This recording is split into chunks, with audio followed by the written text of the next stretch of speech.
Kagabi ay nag-upload tayo ng magandang balita para po sa ating mga minamahal na senior citizens. At sa araw po na ito ay napakarami pong komento na ating natanggap na kinakailangan po nila ng kasagutan nang sa gayon po ay maibigay natin ang mahalagang balita na naman ngayon. Sabi nila, Sir, meron bang payout sa Palawan? Sir, bakit dito sa Puerto Princesa wala pa rin mga payout? Lahat po ng iyan ating sasagutin. By the way, ako po si Ruel Minosotanyo at sa araw po na ito, ibibigay ko po ang mga lehitimo, totoo at hindi gawa-gawa na balita. Dahil alam ko po na ayaw po ninyo na mapakinig ng isang fake news. At dito po sa aking YouTube channel ay pawang katotohanan lamang po ang aking ihahatid. At makakaasa kayo na mangyayari ito dahil ang ibabalita ko ay naging batas na po. Ito po ang Social Pension for Indigent Senior Citizens. At sa araw po na ito, malalaman ninyo lahat ng mga detalyeng inyong kinakailangan. Attention sa lahat ng mga senior citizens. May payout release na, payout schedule December 11, 2025. Alamin natin ang buong detalye sa balitang ito. Ang mga impormasyon na malalaman mo ngayong araw, una, ang mga lugar kung saan may magaganap na payout sa Social Pension for Indigent Senior Citizens. Pangalawa, saan po ba magaganap ang inyong payout? Pangatlo, ano ang oras ng inyong payout? Pang-apat, ano ba ang mga kumpletong detalye ng mga requirements? Pang-lima, mga dagdag kaalaman patungkol po dito. Kaya inaanyayahan kita na tapusin mo ang video na ito hanggang sa dulo nang sa gayon makuha mo ang punto ng video kong ito. Kung ikaw ay bago pa lang sa akin YouTube channel at gusto mo ang ganitong content na pinag-usapan ng payout ng ating mga senior citizens, ang mga benepisyo or balita para sa ating mga senior citizens at iba pang bagay patungkol sa ating mga senior citizens, ay subscribe mo na ang aking YouTube channel. At kung gusto mo na manatiling updated ka sa mga videos na i-upload ko pa dito sa aking YouTube channel, ay i-bell notification mo na. At sa puntong ito, ibibigay na natin lahat-lahat.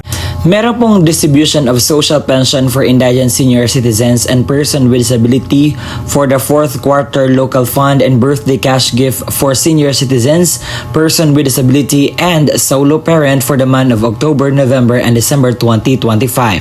Sa December 11 po, ito po ang mga barangay na magpi-payout. Sa Barangay Aguado, sa Pag-asa 1 Covered Court. Sa Barangay Incencio, Southville 2nd, sa Barangay Hall, Covered Court, sa Barangay Lapidario, sa Chess 1, Covered Court, sa Barangay Cabezas, sa Barangay Hall, Covered Court, Barangay Luciano, sa Barangay Hall, Covered Court, Barangay Lalalnya, sa Barangay Hall, Covered Court, sa Barangay Kabuko, sa Sunshineville, Covered Court, Phase 4. Ang inyo pong payout ay sa alas 8:30 hanggang alas 11:30 ng umaga. Sa alauna hanggang 4 naman ng hapon, ito po ang mga barangay na magpi-payout.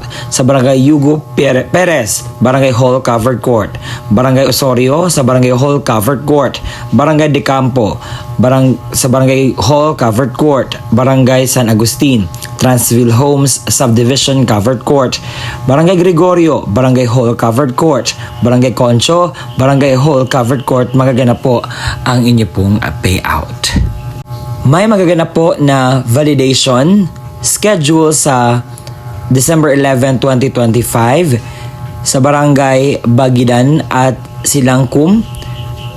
Sa Tipo-Tibo Mini Gymnasium po magaganap ang inyo pong payout. Sa Bagindan, umaga po ang inyo pong validation at sa Silangkum, hapon po ang inyong validation.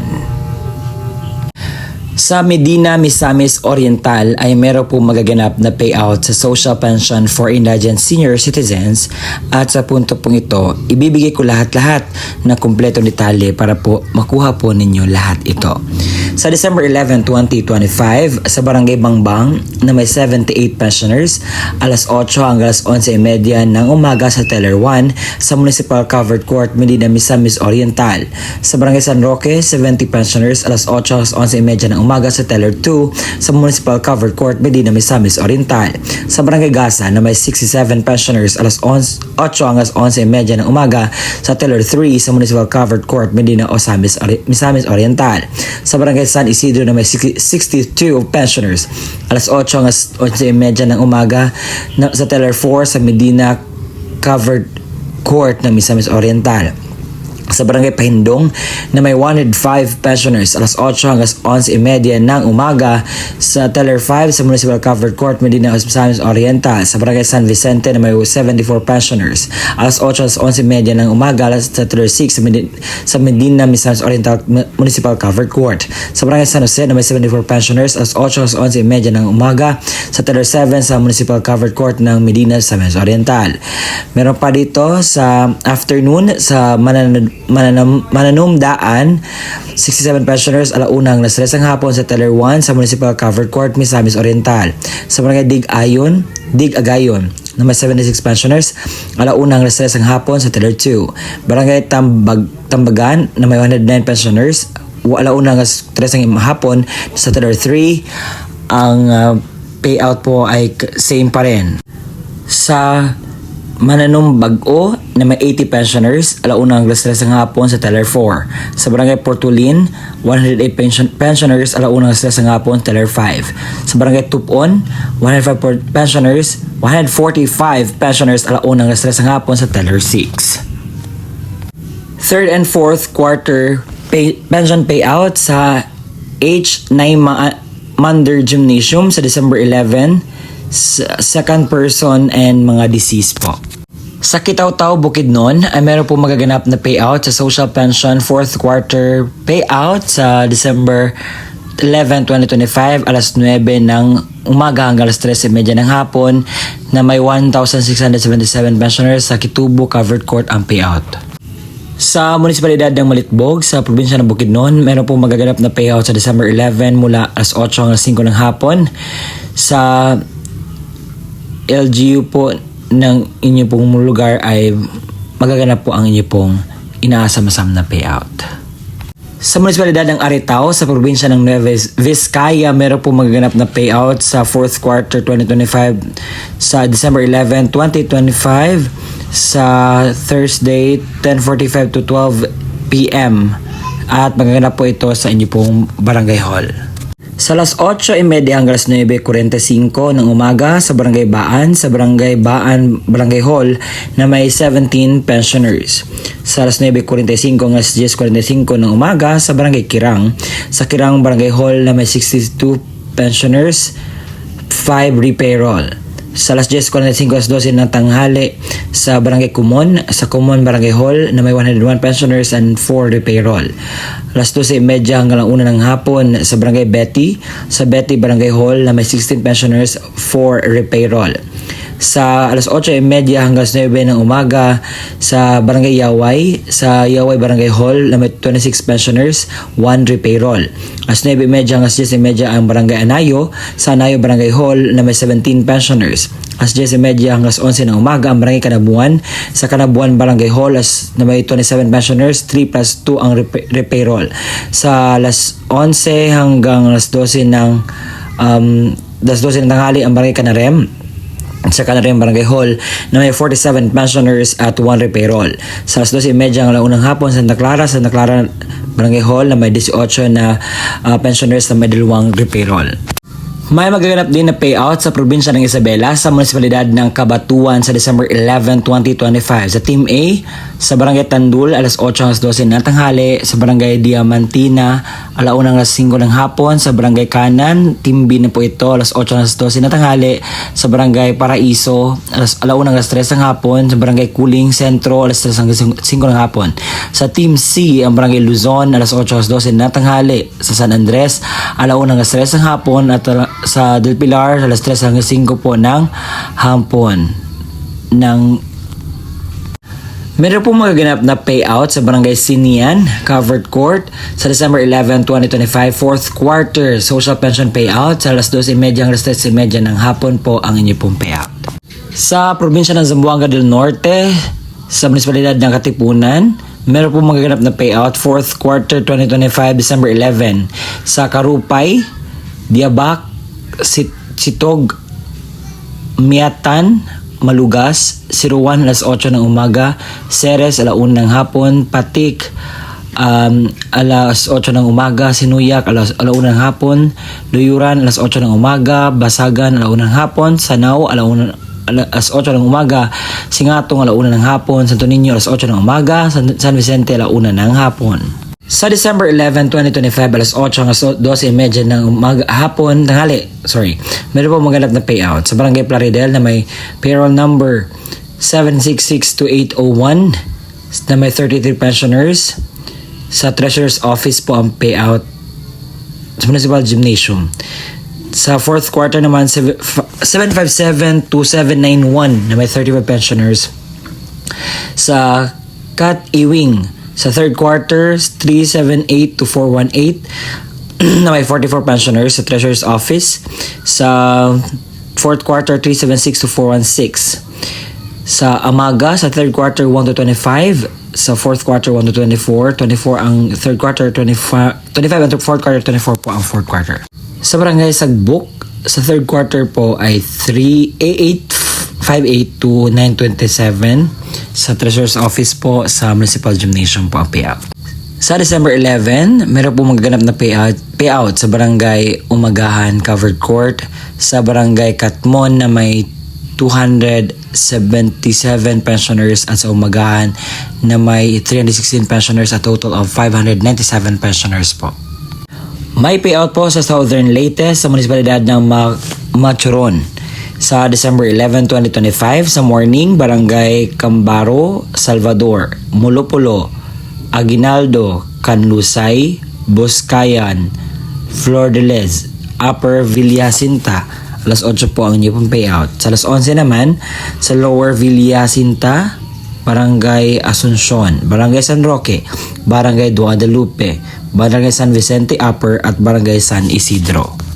May payout din sa Sinuda Covered Court sa December 11, 2025. Ito ay fourth quarter payout na po sa alas 9 hanggang 3:30 po ng hapon.